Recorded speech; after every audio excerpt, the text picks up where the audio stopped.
He fixed her car with shaky hands and a borrowed wrench, just to help. He never expected her to return, with a convoy of lawyers, executives, and a deal that could change his life forever. Before we dive in, hit that subscribe button and drop a comment. Where in the world are you watching from? The bell over the garage door hadn't rung all morning. Miguel sat on an overturned oil drum, elbows on his knees, eyes fixed on the cracked concrete floor beneath his boots.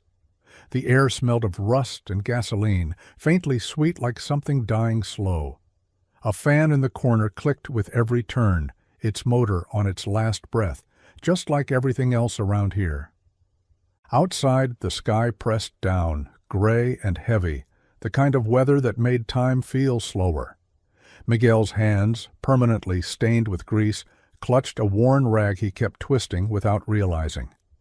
He looked up at the old sign hanging by a single rusted chain, Manny's Auto and Tire, his father's name, his father's dream. Now it was a skeleton of a shop, a graveyard of unpaid invoices, broken tools, and stories no one asked about anymore. The bank had called again that morning. Third notice. The voice on the other end had sounded rehearsed, like they'd already written him off. One more month, maybe two, before they'd come for the property. Rent was past due, parts suppliers had stopped extending credit, and last week someone had stolen the only working battery charger while Miguel was out grabbing a sandwich from the corner bodega. Still, he opened the shop every morning at 7. Still, he swept the floor even when no one came. Still, he turned on the radio to drown out the silence. He couldn't leave. This garage was all he had, all he knew. His fingers ached constantly now, joints stiff from years of cold mornings and heavier engines. He used to laugh more, back when his dad was alive, when customers dropped off pies during the holidays and the register actually closed with bills inside. Now he patched what he could, recycled old bolts, reused everything. He'd become a surgeon of scraps, making miracles out of parts no one wanted. The town had changed. Big franchises had moved in, places with free Wi-Fi and espresso machines in the waiting room. Miguel had none of that. Just his honesty, and a name people used to trust. As the wind picked up outside, rattling the loose siding, Miguel stood. If someone came today, he'd help them, whether they paid or not, because this was still his shop. And sometimes fixing something broken was the only thing that reminded him he wasn't. The eviction notice had been duct-taped to the glass door when Miguel arrived that morning, the red letters screaming through the foggy glass like blood on snow. Final warning. He peeled it off slowly, hands trembling more than he wanted to admit, then crumpled it and stuffed it into the front pocket of his coveralls like it was just another receipt, another scrap. But it wasn't. It was the end. Inside, the garage was colder than usual, the overhead heater dead since last week, when the ignition switch shorted out. He hadn't had the money to fix it. He hadn't had the money to fix a damn thing. The compressor wheezed like an old man on his deathbed. The hydraulic lift stuttered halfway up and froze yesterday, trapping a customer's Camry in midair like some mechanical purgatory. Miguel had promised he'd sort it out. Just a fuse, he'd said. But he didn't even have a fuse. He'd taken one from an old coffee maker and hoped it would fit. The coffee was gone, too. The pot had shattered 3 days ago, slipping out of his hand when the phone rang, and the voice on the other end told him his father's name was about to be erased from the property title. Just like that. After 34 years of work, sweat, and love poured into these oil-stained walls. Miguel sat behind the counter, head in his hands, surrounded by tools he couldn't afford to replace and bills he couldn't afford to ignore. His fingers pressed into his eyes like he could hold back the world from crumbling. The silence was loud. It mocked him. A photo on the wall showed his father holding a wrench, smiling, grease on his cheek. Miguel stared at it for a long time. "I'm sorry, Pop," he whispered. He'd sworn never to sell out, never to take a loan he couldn't repay, never to turn his father's shop into a parking lot or a vape store or a fast food dump like the rest of the block. But now the choices were running thin. It was either give up or be swallowed. He stood slowly, legs aching, and opened the garage door to the cold morning. One more day. One more chance. He didn't believe it, not really. But he had to try. The rain hit the roof like it had something to prove. Thick drops slammed against the tin and dripped through the leak in the far corner Miguel still hadn't patched. He sat hunched over the front desk, tracing a cracked line in the formica with a screwdriver tip, when he heard it, an engine sputtering, choking, and then dying right outside. He stood slowly, muscles stiff from the cold, and wiped his hands on a rag already stained from the day before. Through the blurry garage window, he saw it, a small battered sedan with steam rising from under the hood, smoke curling like fingers into the wet air. Its hazard lights blinked like a heartbeat in distress. Miguel stepped out, rain soaking through his flannel within seconds.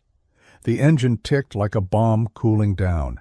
He approached the car cautiously, unsure who or what he'd find. The driver's side window rolled down halfway with a painful grind. Inside was a young woman, maybe mid-20s, hair soaked, eyes wide and scanning everything like she expected it to vanish. "You okay?" Miguel asked, raising his voice over the storm. She nodded too quickly. I think the radiator blew. Or something. I don't know. It just started smoking and—" her voice cracked. "I saw your sign. I didn't know where else to go." He nodded once. "Turn it off. Leave the keys. You're soaked. Come inside." She hesitated. That half-second pause didn't go unnoticed, like she had to decide if he was a bigger threat than the storm. But she got out, clutching her bag tight, and followed him in. Inside, the shop was dim, warmer by comparison, but barely. Miguel offered her a towel, which she declined, and stood near the door like she needed an escape route. "Any place you need to be?" he asked gently. "No," she said too fast. Then again, quieter. "No." She wouldn't meet his eyes. Her fingers trembled. And when the sleeves of her coat slid up, Miguel noticed the bruises on her wrist. Old, yellowed ones. A fresh one, too. His stomach turned. "I'll take a look," he said quietly. He didn't ask questions. Not yet. But something told him this car wasn't the only thing broken. Miguel didn't ask what happened. Not when she kept tugging her sleeve down every time it slipped. Not when she jumped at the sound of the impact wrench firing up. Not even when he caught her glancing at the door like someone might burst through it at any moment. He just worked. The hood of the car was propped open with a rusty crowbar. The radiator was shot, cracked through the top, coolant dripping in slow, tired pulses. Belts were frayed, the battery was nearly dead, and 2 of the tires were bald enough to show thread. He could hear his father's voice in his head. This thing shouldn't be on the road, and that girl shouldn't be alone. She sat quietly on the ragged old chair near the front desk, her wet coat still clinging to her shoulders. Miguel didn't press. He saw the bruises, saw how she flinched when the thunder cracked. He'd seen that look before, on people trying to disappear, trying to hold themselves together with nothing but silence and fear. After an hour, he wiped his hands on his pants and stepped inside, voice low. "You got someone who can come get you?" She shook her head. "A place to stay?" Another shake. He nodded slowly, lips pressed tight. "Car's fixable," he said. "But you'll need a new radiator. Battery, too. I got a spare I can make work." She hesitated. "How much?" Miguel looked at her, really looked. The waterlogged coat, the smudges under her eyes, the way she kept her bag clutched like a life preserver. "Nothing." "What?" "I said don't worry about it." She blinked. "I don't have anything, not even a card." "I know." He turned away, already reaching for his tools. "You don't owe me." There was a long pause behind him. Then, "Why?" He glanced back, met her eyes just once. "'Cause you're here. That's reason enough." She didn't respond, just sat there like no one had ever said that to her before. Miguel went back to work, rain still hammering the roof, thunder grumbling like an old god overhead. He didn't ask who she was running from. He didn't need to. The storm didn't let up. If anything, it got worse, sheets of rain pounding the tin roof so hard it sounded like it might collapse. The town was quiet, shut down early by weather and fear, but Miguel's garage burned on under flickering fluorescent lights and the stubborn hum of old machinery. The girl, she said her name was Elena, had curled up in the corner chair, her coat folded into a makeshift pillow. Her breathing had finally slowed. Miguel watched her for a second before turning back to the car. The radiator was the worst of it. He had an old one out back from a junked Civic that was close enough to fit if he could cut the brackets and sand the mounts down. Not perfect, but she didn't need perfect. She needed out. And soon. He worked with the kind of quiet urgency that came from knowing time was not on your side. His tools were blunt with age, handles wrapped in duct tape, but his hands moved like they'd done this 1,000 times, because they had. Each bolt he turned felt like a promise he couldn't afford to break. Each part he retooled was one step toward giving her something she didn't have right now, a way forward. By midnight the heater had coughed its last breath, and the cold crept in like smoke. Miguel kept moving to stay warm, breath fogging in the air, sweat freezing against his skin. He burned his palm on a slip wrench and barely cursed. There wasn't time for pain.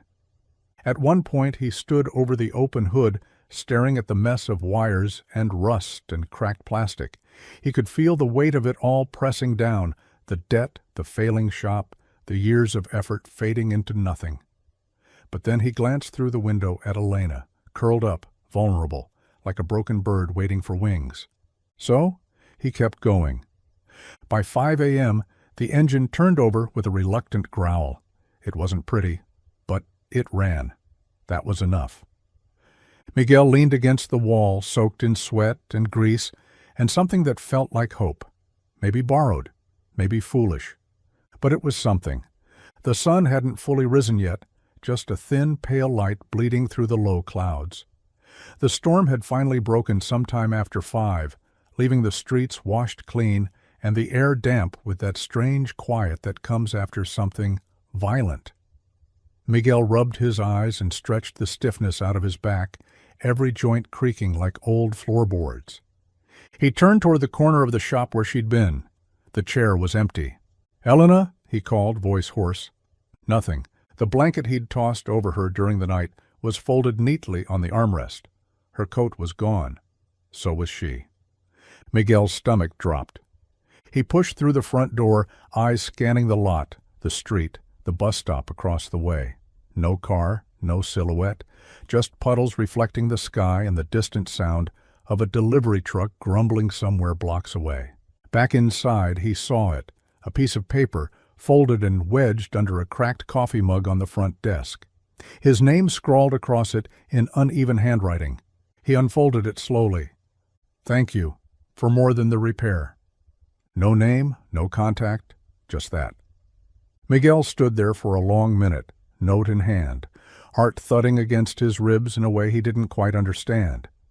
He didn't know what he expected, that she'd still be there, that she'd say goodbye, that maybe, just maybe, she'd explain why her hands shook when she thought no one was looking. But no explanation came, just that short sentence, small and weightless, and somehow heavy enough to anchor the whole damn room. He sat down hard on the stool, elbows on the counter, the note still clutched in his fingers. Maybe she had somewhere she needed to be, maybe someone was looking for her, or maybe she'd simply gotten used to running before people asked too many questions.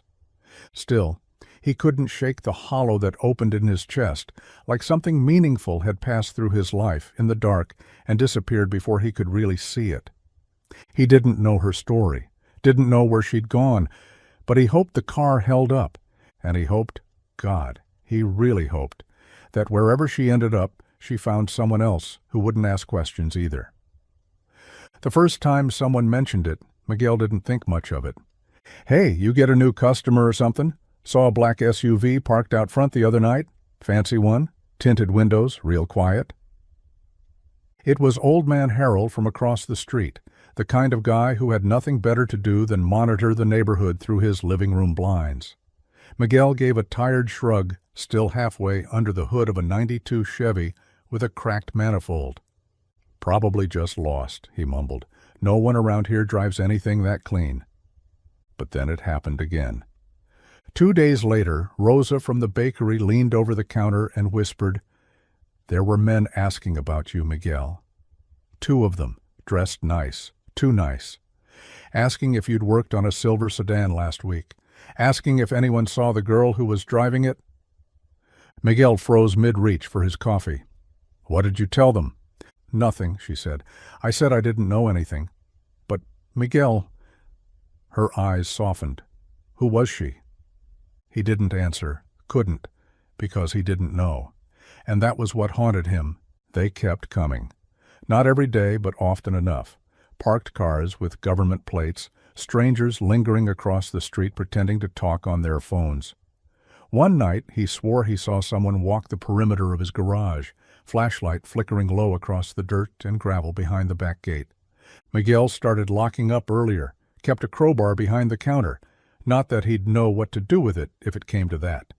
Still, he couldn't shake the tension that wrapped around his ribs every time he heard tires on wet pavement or saw a car slow down too long out front. And always, in the back of his mind, was she okay? Did they find her? He didn't know who they were. Cops? Suits? Something worse? One morning, he found footprints in the mud near the back entrance. Men's boots. Fresh. Whoever she was, whatever she'd been running from, it hadn't stopped. It had only changed directions. And now it was pointed straight at him. It was almost closing time when the phone rang. An old landline that barely worked and hadn't rung in days. Miguel stared at it for a second, like it was some kind of trick. No one called the shop anymore, not unless it was another bill collector or someone trying to sell synthetic oil packages. He wiped his hands on a rag and picked it up. Manny's auto. There was a pause on the other end, no static, no breath. Just that sharp, sterile silence that made the hairs on his arms lift. "Is this Miguel Alvarez?" A man's voice, smooth, precise, not local, not casual. "Who's asking?" Another pause, longer this time. "Let's just say I represent a party interested in a potential partnership with you." Miguel's brow furrowed. He glanced out the front window. The street was empty, the sky bruised purple with the end of the day. "Partnership? I don't do joint ventures. I don't have anything worth—" "We're aware of your current situation," the man interrupted, still calm, still eerily polite. "The financial hardship, the missed payments, the mechanical limitations." Miguel's stomach dropped. "How do you know about that?" The voice smiled. He couldn't see it, but he could hear it. "We know more than you think, which is why we'd like to speak, privately. Tomorrow morning, 9 a.m. sharp. Address will be sent." Sent how? But the line had already gone dead. Miguel stared at the receiver in his hand, heart pounding like a drumline in his chest. He set it down slowly, mind racing. Something about the call felt off. Not threatening exactly, but too precise, too informed. A minute later, his cell phone buzzed. Unknown number, one text. 9 a.m., Café Sol, corner booth. He hadn't given them his number. Miguel backed away from the desk like the walls had started moving in. Whoever was on the other end of that call, they knew him, knew Elena, knew too much. And now they wanted to meet. But why? They pulled up just after noon, 3 black SUVs in a line like a funeral procession. Engines quiet, windows darker than ink. Miguel had been under the hood of an old Accord, half distracted, trying to forget the strange phone call and the text that still sat unopened on his phone. But when he heard the doors open, soft, in sync, he knew. He wiped his hands quickly, heart stuttering in his chest. A woman stepped out first, high heels clicking on the cracked pavement like gunshots. She was tall, poised, hair swept back in a way that screamed money and precision. Behind her came 2 men, both in tailored suits, pressed so sharp it looked like they could cut glass. The third figure emerged from the second SUV. Miguel's hands froze mid-wipe. It was her, Elena, but not the same. She wasn't wearing the baggy coat or scuffed sneakers this time. Her hair was smooth, lips painted, coat long and expensive-looking. Her eyes met his and held there, cool, unreadable, like she'd never curled up in his garage chair or eaten crackers from a vending machine with shaking fingers. "Mr. Alvarez," the tall woman said, stepping forward and extending a manicured hand. He didn't move. "We're with Villarreal Motors. We represent Ms. Villarreal and the executive board." Villarreal? The name hit him like a slap.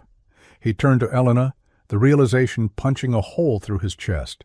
She looked the same, and not at all. "You lied," he said quietly.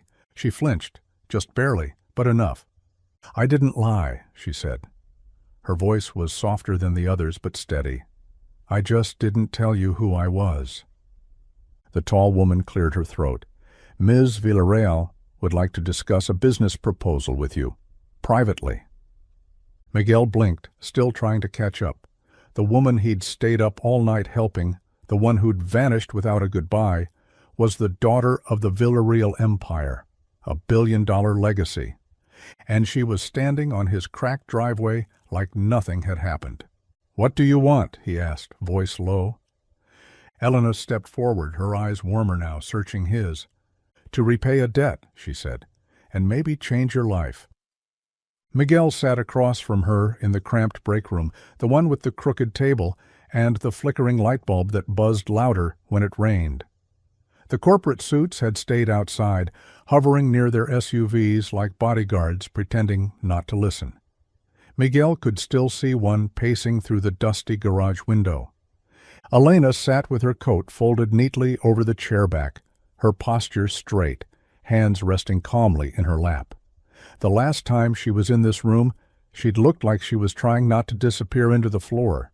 Now she looked like she owned the building, and maybe the block around it too. Miguel didn't touch the coffee he'd poured. It was already cold. "I didn't come here to fool you," she said, voice low, eyes fixed on the table between them. "I came because I needed to disappear, and I thought if I could be around someone who saw me as a person, not a name or a target, I could breathe." Miguel leaned back, arms crossed. "You knew who I was, knew about the shop, my debt, my father. You didn't just stumble in that night." "I didn't," she admitted, "but I also didn't know what I was going to find." He studied her face. The calm mask was cracking now, just a little. Her eyes looked tired in a way money couldn't fix. "My father owns Villarreal Motors," she continued. "He's not just rich, he's ruthless. A machine in a suit. I was supposed to be the face of his next generation, the heir. But I couldn't live with how he built it, what he did to people like you, honest people." Miguel's jaw tightened. "So you vanished to my doorstep and let me patch together your car like some kind of test? Number, I didn't know what I was doing. I just ran. And when you helped me without asking who I was, when you didn't judge me or press or try to use me, it changed something." She reached into her bag and pulled out a thick folder. She slid it across the table. "What's this?" Miguel asked. "A proposal, for you, for this garage." He didn't open it. He just stared at her. "You could have told me the truth," he said. "I didn't think you'd help me if you knew," she replied. And she wasn't wrong. Miguel leaned against the counter, arms crossed, the unopened folder still sitting between them like it was wired to explode. The garage was silent, save for the occasional creak of the rafters in the wind. Elena didn't look away. She looked like someone ready to confess something that had been poisoning her from the inside. "I didn't run away because I was in danger," she said. "Not really. I ran because I needed to know if anything good was left out there, if people were still good." Miguel blinked, caught between disbelief and anger. "So this was an experiment?" "No," she said quickly. "It wasn't that. I wasn't out there with a camera or a clipboard. I was breaking." He said nothing. Let her fill the silence. "My father's world. It's all leverage. Everything's a transaction. People smile to your face and sell you out the second your back is turned. You're never helping anyone. You're just making trades. Favors for favors. Power for loyalty. I grew up thinking that was normal." She paused, hands folding tightly in her lap. "So I left. Took the car no one would recognize. Dressed down. Disappeared. I thought maybe, just maybe, I'd find someone who'd see me and not my last name." "And you landed here," Miguel said, the bitterness creeping through his voice. She nodded. "It was pouring. My phone was dead. My money was down to coins. And there you were, in this broken-down shop, with nothing left to give. And you gave anyway." Miguel shook his head. "I gave because you looked like you needed help, not because I was trying to prove a point." "I know," she said. "That's exactly why it mattered." He looked at her for a long moment, jaw clenched. He thought of the sleepless night, the bruises she wouldn't explain, the broken radiator, the silence she left behind like a ghost. He thought of the food he hadn't eaten that week, the bills piled like bricks on his desk, and how he'd helped her anyway, because it was the right thing to do. "Not everyone's like your father," he said quietly. "I know that now," she whispered, "because of you." Miguel stared down at the folder like it might bite him. The seal on the front was simple. Villarreal Motors, embossed in clean silver. No gimmicks, no gloss, just weight. Real and heavy and impossible to ignore. Elena sat across from him, watching without pushing. The silence stretched between them like a live wire. "You want to buy my shop?" Miguel said finally, the words landing flat. "But not to tear it down. You want to make it a—" "What?" "A symbol," she said softly. "A flagship location. For a new campaign we're launching. Kindness drives us." He let out a bitter breath. "That's some marketing slogan you cooked up after a weekend in the real world?" She didn't flinch. "It's more than a slogan. It's a shift, a challenge, and we want this place to be the heart of it." Miguel ran a hand through his hair, the grease leaving darker streaks through the strands. "This shop is falling apart. The lift's broken, the heater barely works, and the front sign's about to fall off. You want that to represent your empire?" "Yes," she said, firm now, "because it's real. Because you kept showing up even when you had nothing. Because you helped people without asking what they could do for you." He opened the folder slowly. Inside were detailed renderings, investment figures, projected upgrades, a full renovation, without erasing a single thing that made the place his. They'd keep the name, the building, the soul. But he'd still be in charge. Miguel's eyes scanned the pages. It was everything he needed, more than he'd ever dared to ask for. New lifts, modern tools, funding, training programs, a living wage, a chance to turn this shop into something more than survival. But it also meant stepping into their world, a world of press releases and expectations, of being watched. "What's the catch?" he asked. Elena leaned forward, her voice low and steady. "That you don't change, that you keep being the man who helped a stranger for no reason, that you run this place with your heart." Miguel swallowed hard.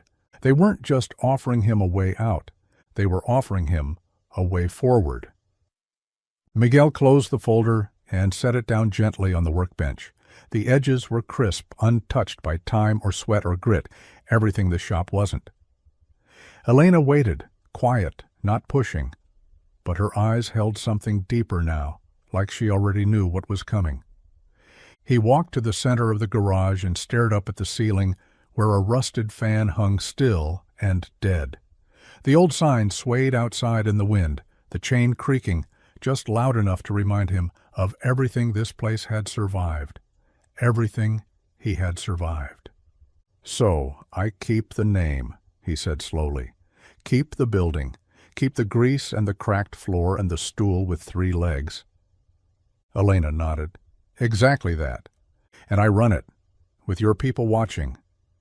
"They're not here to watch," she said. "They're here to support. Full equipment upgrade. Staff, if you want it. Payroll, marketing. But you stay the face. You stay the soul." He turned back toward her. "And if I say no?" She hesitated. "Then it ends here. We walk away." Miguel studied her. There was no threat in her tone, no pressure, just finality. "I'd be selling more than a building," he said. "You'd be leading something bigger," she replied. "A movement built on what you've already done, built on kindness, real kindness, not corporate fluff. We won't stage it, we won't fake it. You already proved it works." He paced. The smell of oil, of old tires, and rain-damp rags clung to every corner of the shop. This place was more than his livelihood. It was his history. His father's voice still echoed in the walls. The memories weren't glossy. They were stained, but they were his. "Walk away forever," he repeated, just above a whisper. Elena didn't move. "You've already made a difference, Miguel. We're offering you the chance to make it louder." His hands clenched, not from anger, but from the terrifying weight of choice. This wasn't about saving a garage anymore. It was about becoming something he never imagined he could be. Visible, respected, heard, but only if he was willing to let the world see what had always been here. And that meant everything. Miguel sat on the floor of the garage, back against the tool cabinet, elbows resting on his knees. The folder lay open beside him, pages scattered like spilled plans. He couldn't bring himself to touch them again, not yet.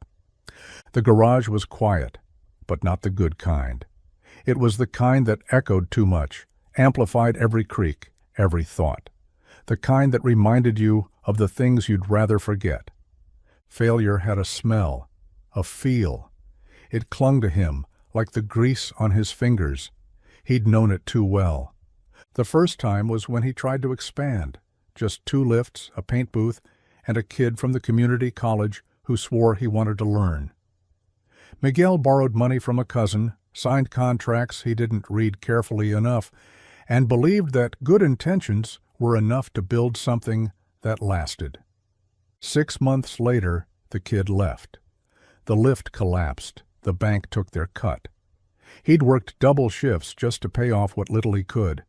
And when the cousin stopped answering calls, Miguel didn't blame him. He wouldn't have answered either. His father had watched it all happen, never said, "I told you so." Just handed him a socket wrench and said, "Start with what's in front of you, and finish what you start." That was 3 years ago. Miguel hadn't gambled on anything since. Now, here it was again, another chance, another risk. Only this time, the scale was massive. This wasn't just about replacing a compressor or bringing in an apprentice. This was stepping into the light and not knowing if you'd get burned. Could he run this place with corporate backing? Could he keep his principles while standing next to people who wore suits that cost more than his truck? What if he failed again? What if he let them down? What if this garage became a monument to another mistake? He looked over at the photo of his father still taped to the side of the file cabinet, sun-faded, smiling, holding a wrench like it was the only thing that mattered. Miguel exhaled slowly. He wanted to believe he could do this, but wanting wasn't always enough. The lights had gone dim for the night, leaving the garage in shadows and shapes, just the hum of the old fridge in the corner keeping him company. Miguel sat alone on the floor, knees pulled up, staring at the grease-caked floor tiles he'd meant to replace for years, but never did. The air smelled like old metal and yesterday's rain. He was tired, not just bone-deep tired, but soul-tired, the kind that settles in after years of pushing forward without ever really knowing if you're getting anywhere. He closed his eyes and let the silence press in, and then, like it always did when he needed it most, his father's voice came back. "Fix what's broken, son, and not just machines." He remembered the day he heard it. Miguel had been 17, furious, covered in oil, hands bleeding from trying to force a rusted bolt on a Ford F-150 that had been left too long in the rain. He'd thrown a wrench, dented the toolbox, stormed out the back without a word.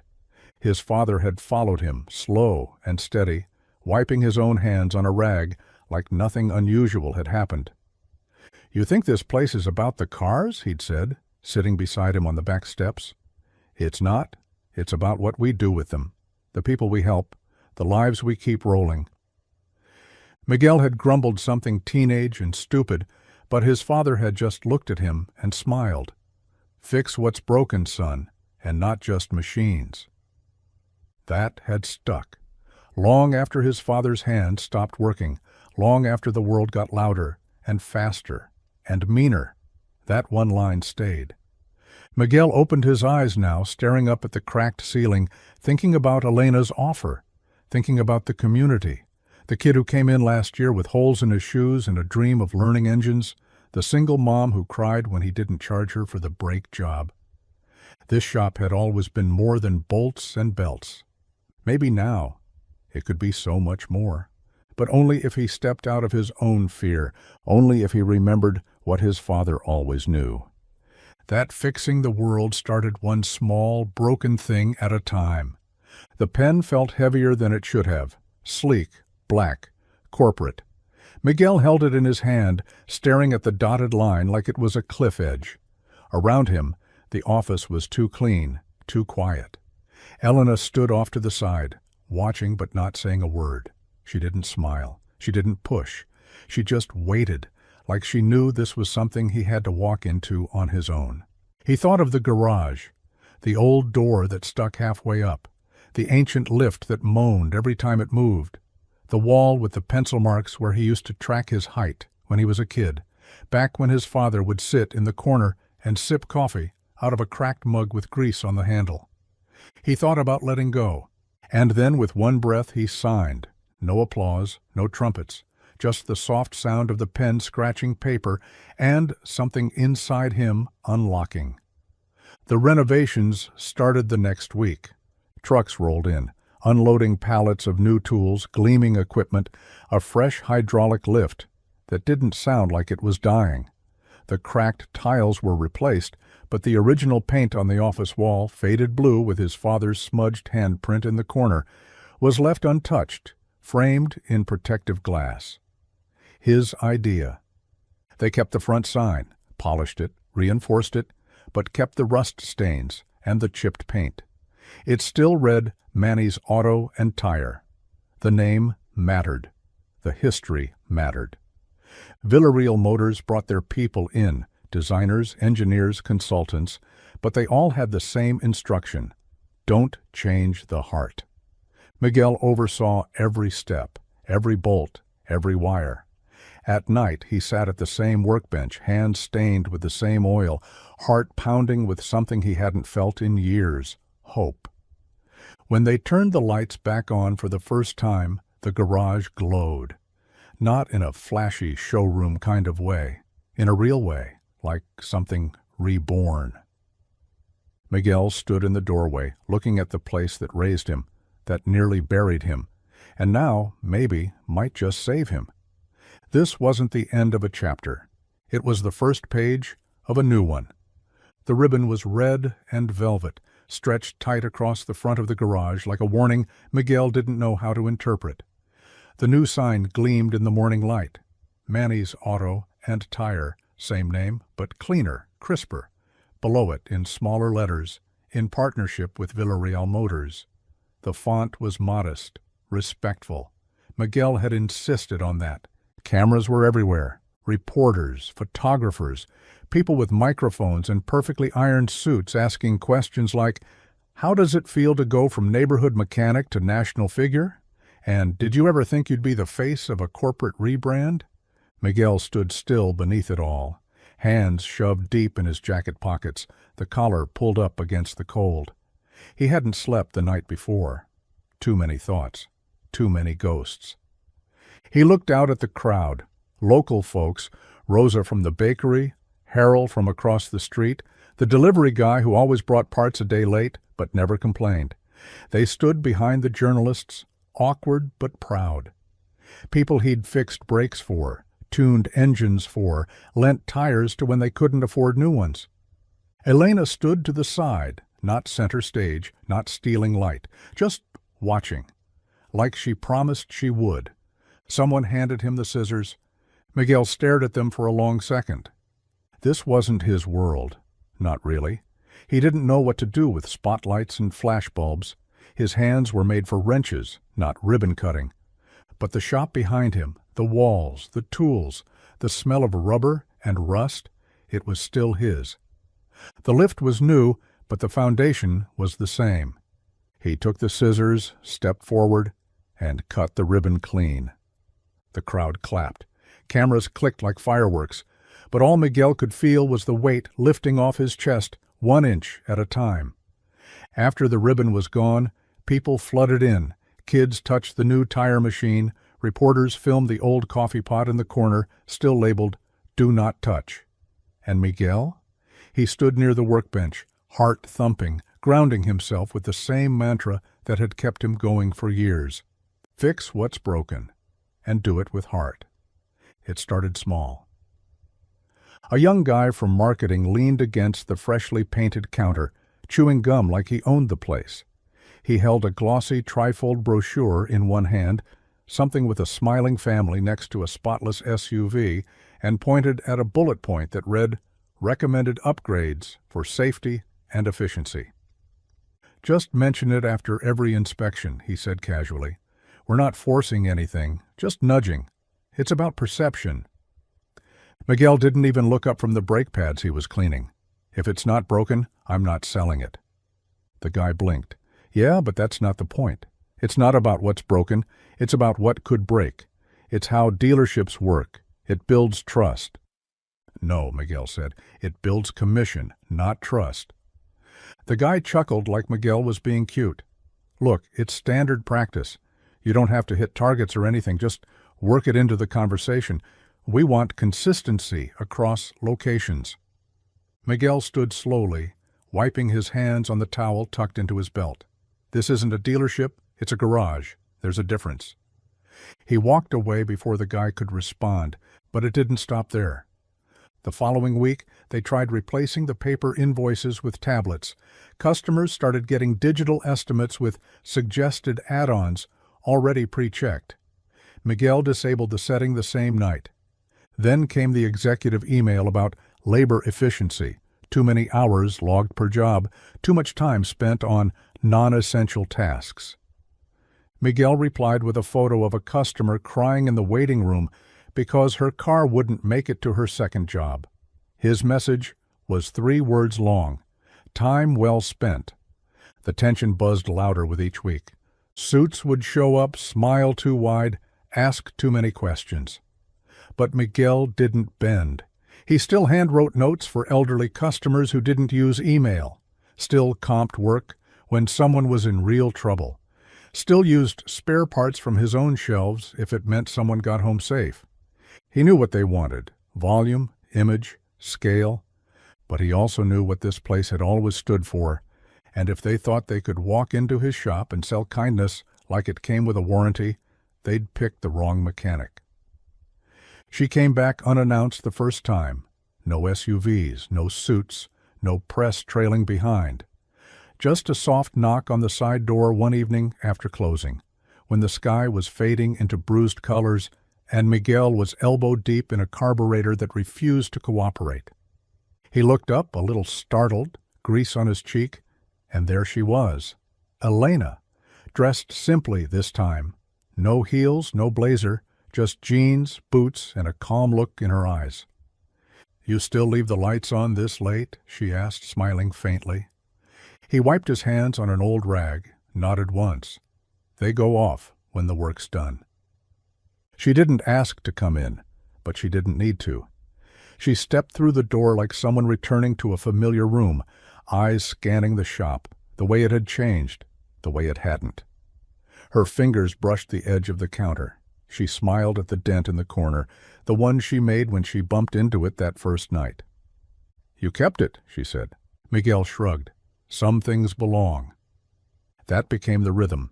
She started coming by once a week, sometimes in the afternoon, sometimes at night. She'd bring coffee or leftover pastries from a boardroom meeting, or nothing at all.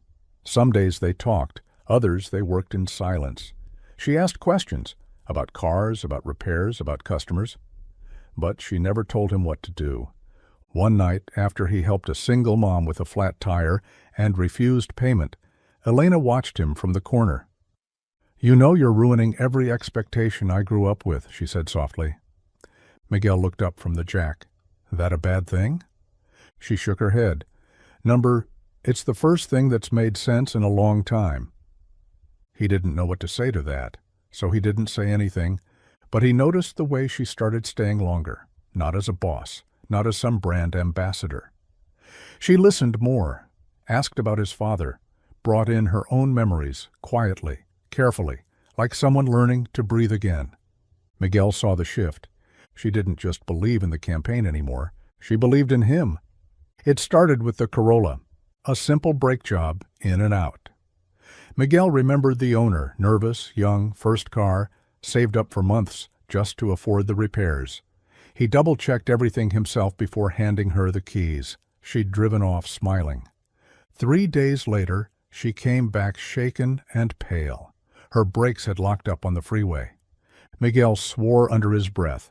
He pulled the car into the bay and tore it down right there, refusing to take another job until he found out what went wrong. Pads were fine. Calipers, new. But the fluid lines, tampered, subtly. A tiny slit in the hose, small enough to leak only under pressure, like someone knew what they were doing. He didn't sleep that night. 2 more cars came back within the week. A steering column bolt missing. A tire improperly sealed. Miguel checked every service record, every technician. Nothing made sense.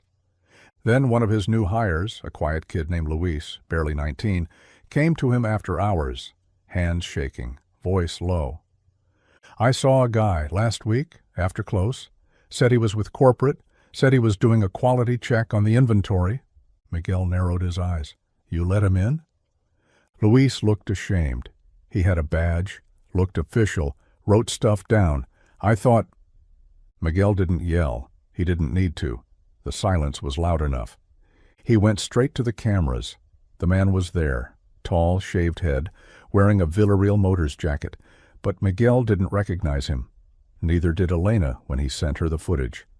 That's not one of ours, she said, voice clipped. I'll handle it. But it was too late.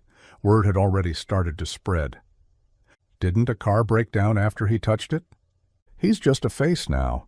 Probably doesn't even turn a wrench anymore. Corporate puppet, just like the rest. Miguel walked through the shop with a new weight on his shoulders, every whisper like a blade. He'd built this place on trust, and now it was being chipped away, one sabotaged bolt at a time. This wasn't just business anymore, it was war. It happened on a Tuesday night, just after closing. Miguel stayed late, pretending to finish up paperwork he'd already done twice. Elena sat quietly in the office, watching the feed from the new security system they'd installed over the weekend. 4 hidden cameras tucked into corners, vents, even one embedded in a broken smoke detector above the parts cabinet. They hadn't told the staff, not even Luis. They were done guessing. At 9:47 p.m., the door clicked. Miguel didn't move. Elena leaned in toward the screen. There he was. Same man from the last tape. Tall, buzzed head, clean Villarreal jacket. He walked in like he owned the place, confident, quiet.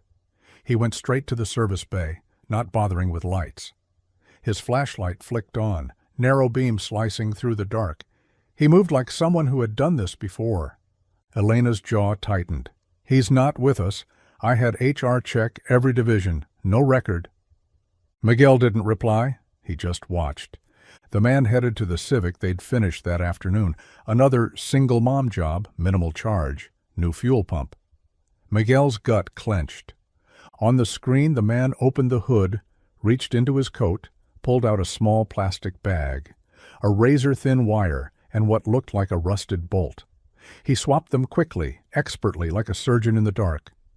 Elena leaned forward, eyes burning. He's not just trying to ruin the car, she whispered. He's trying to ruin you. Miguel's voice was like gravel. He's doing both. The man moved on, tried to open the parts locker, found it locked, cursed. Then he walked toward the camera in the vent, paused, and for a split second looked directly at it. Then he smiled. A small, smug thing. Elena froze. He knows. Miguel stood fast. We're not waiting. They called the police, then security, then legal. And by the time the man came back through the front door, Miguel was waiting, arms crossed, engine oil still on his shirt. "You picked the wrong shop," he said. The man didn't smile this time. He ran. But he didn't get far. By morning, it was everywhere. Local news broke the story first. Small-town mechanic sabotaged by industry insider, but within hours, it had made its way to national outlets.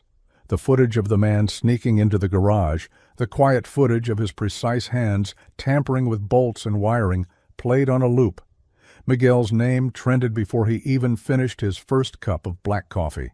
He didn't want the attention, didn't ask for it, but he didn't hide from it either. They set up cameras in front of the shop, reporters flooding the sidewalk, trying to get quotes through the gates. He stood on the same cracked concrete he'd nearly lost months ago and told the truth. "We fix cars here," he said, calm and steady. "But more than that, we look out for people. Someone tried to take that from us, but it didn't work. We're still here, and we're not going anywhere." His voice didn't waver. When they asked him why he thought he'd been targeted, he answered plainly, "Because we don't upsell, we don't cut corners, and we don't back down." Elena stood beside him for every interview, silent at first, then fierce. She called out the fake badge, launched an internal investigation, promised full transparency from Villarreal Motors, and backed it with real consequences. The man was found to be on the payroll of a rival dealership chain, a competitor trying to discredit the "Kindness Drives Us" campaign before it could grow. But instead of unraveling, it ignited. Customers showed up with flowers, notes taped to the garage door. Old clients returned, some after years, just to say thank you. Mechanics from other states wrote in, offering support, asking how to start their own version of what Miguel had built. The garage buzzed, not from scandal, but from solidarity. What they'd tried to destroy had only been strengthened. Miguel hadn't built a business, he'd built trust, and not even a smear campaign backed by millions could dismantle that. In a world used to sales pitches and spin, Miguel stood out for what he wasn't. He was real. And now the world saw it. They came with handshakes, casseroles, letters folded in envelopes that smelled like kitchen drawers, and perfume. Some just came to look at him, to see if he was real, the man who didn't sell what people didn't need, the mechanic who stood his ground. Within a week, the front desk was buried in envelopes, not bills, not final notices, letters from strangers, from customers who'd moved away years ago, from families who remembered how Miguel had once fixed their car on a holiday, or stayed late for a single mom who couldn't wait until Monday. Handwritten notes on lined paper, crayon drawings from kids, thank you cards from people he didn't even remember helping. Some sent small donations, $20, a check for $50, a gift card taped to a note that read, "For your coffee, you've earned it."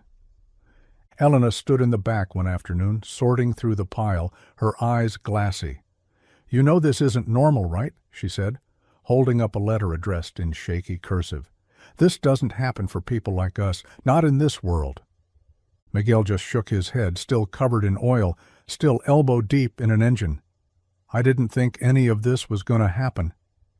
People drove in from 2 to 3 hours away. They didn't even need repairs. They just wanted to shake his hand, take a photo, tell him their story.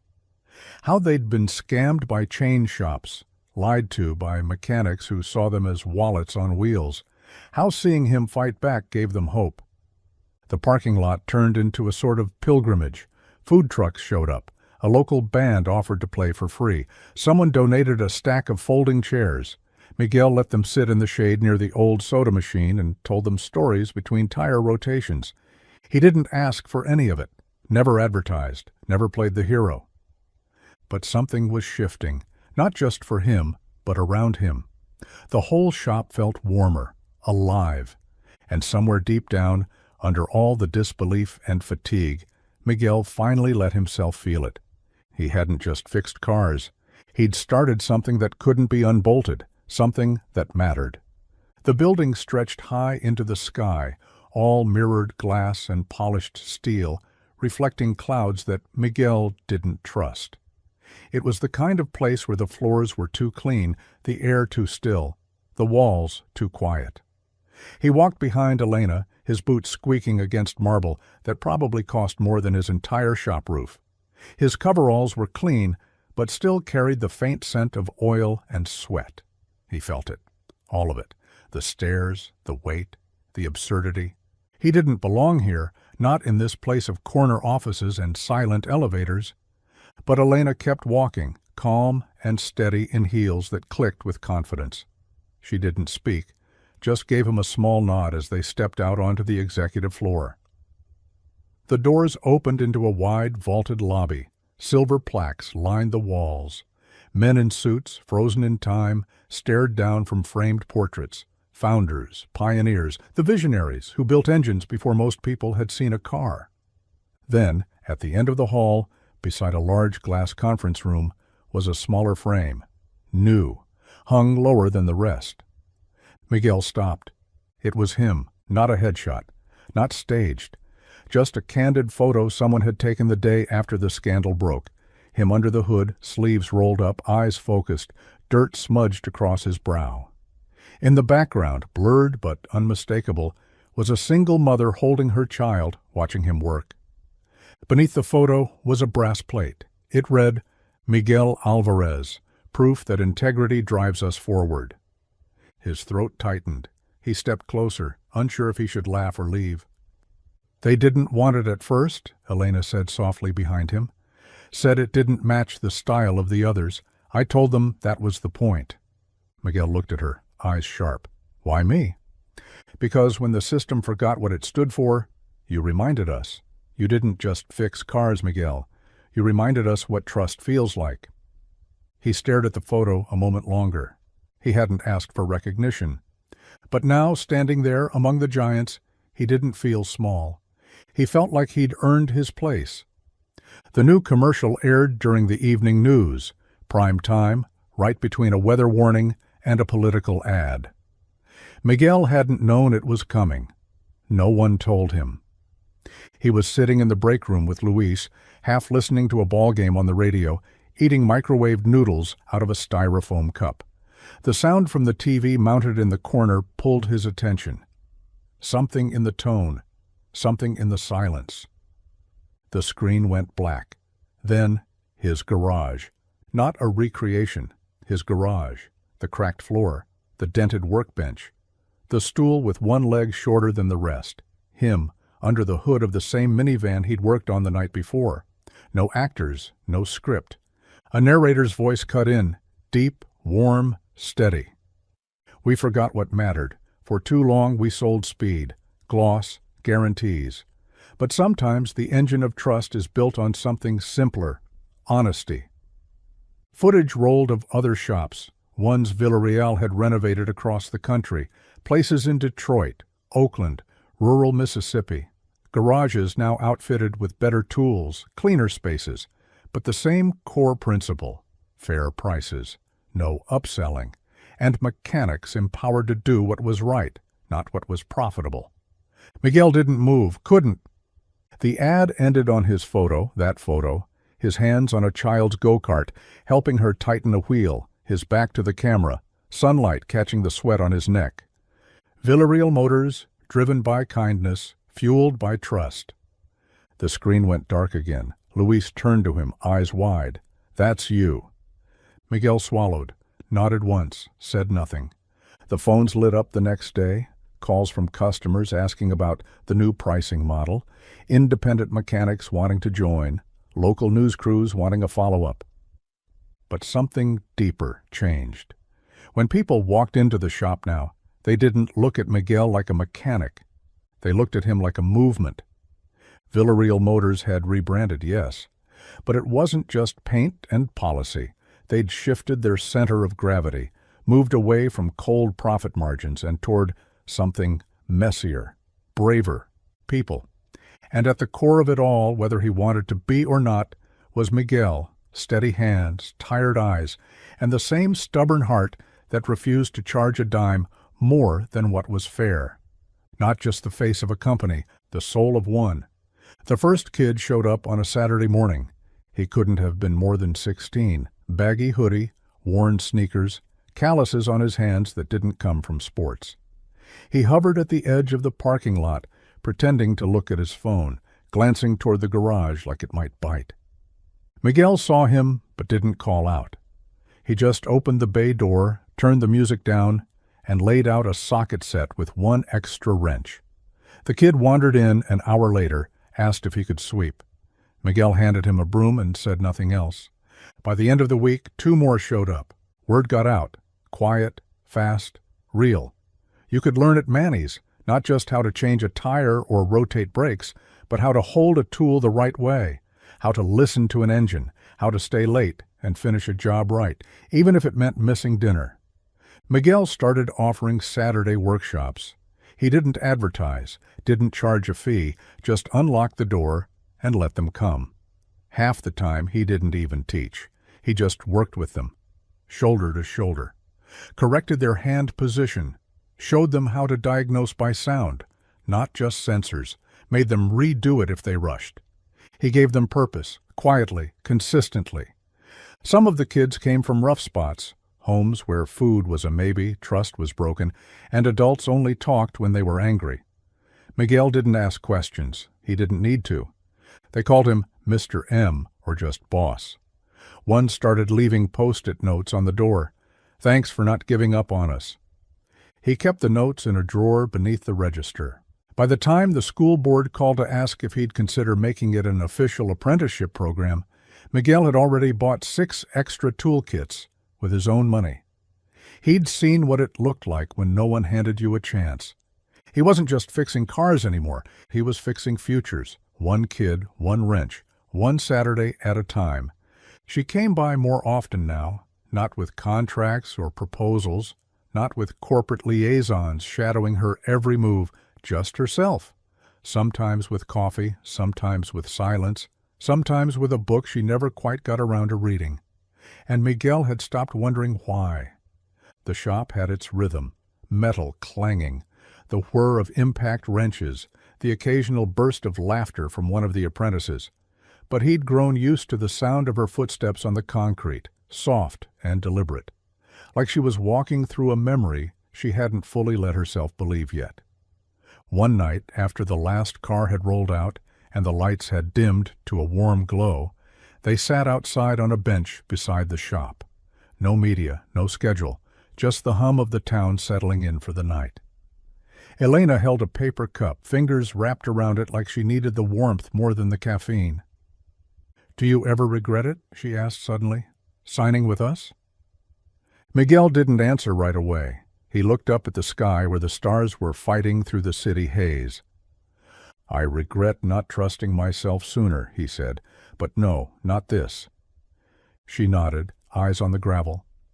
"I've lived most of my life in rooms where everything's calculated, where love, trust, loyalty, they're just leverage. It's hard to unlearn that." He turned toward her. "You've been unlearning it here?" She smiled, small and tired, every day. There wasn't a big moment between them, no grand declaration, just a hand brushing his as she passed him a socket wrench one afternoon, or the way her voice softened when she said his name. It was in the pauses, in the glances held a second longer than necessary, in the way they didn't have to explain anything anymore. He started noticing things, how she always took her coffee 2 sugars, no cream, how she read repair manuals like novels, how she kept a photo of her younger self in her wallet, not out of vanity, but as a reminder of the girl who used to believe in something simple. She had found something honest here. And Miguel, he had found something he hadn't dared to want in years. Her. It was just after sunset, when the engine coughed outside. Same gravel crunch, same hiss of steam from under the hood. Miguel looked up from his bench, heart tugging with a flicker of something he couldn't quite name. Recognition, maybe. Not of the car, but of the moment. He stood slowly, wiping his hands on the rag that never left his belt loop. The old radio played softly in the background, the same local station his father used to keep on during long shifts. The garage lights buzzed to life overhead, casting warm halos across concrete and steel, Outside, the car idled, dying in uneven stutters. A girl stepped out, maybe 19, maybe 20. Sweat on her brow, a backpack slung low on one shoulder, her jeans stained with road dust. She popped the hood and stared into the mess like it had just betrayed her. Miguel reached for the door, but before he got there, another voice called out, "I got it, boss." Luis. He was already halfway across the lot, tool roll under one arm, expression calm but focused. He greeted the girl with a nod, asked a few questions, listened without interrupting. Miguel watched from the doorway, arms crossed over his chest, the faintest smile pushing into the corners of his face. The girl's panic softened. Her shoulders relaxed. She looked at Luis like he'd just pulled her out of quicksand. He knelt beside the engine, called for a part number over his shoulder. One of the new apprentices answered, ran to grab it. Miguel didn't move, just stood there watching them work, watching something he'd built, something he'd almost lost, breathe on its own. He looked over to the wall where the old photo still hung, his father's smile. The same wrench in hand, Miguel now kept in a drawer, wrapped in cloth like an heirloom. This wasn't just his garage anymore. It was theirs. And as the girl thanked Luis and stepped into the lobby for water, Miguel let the door swing closed behind him, the bell above it ringing out into the dusk. Legacy wasn't a plaque. It was motion. It was passed hand to hand, wrench to wrench. And it was just getting started.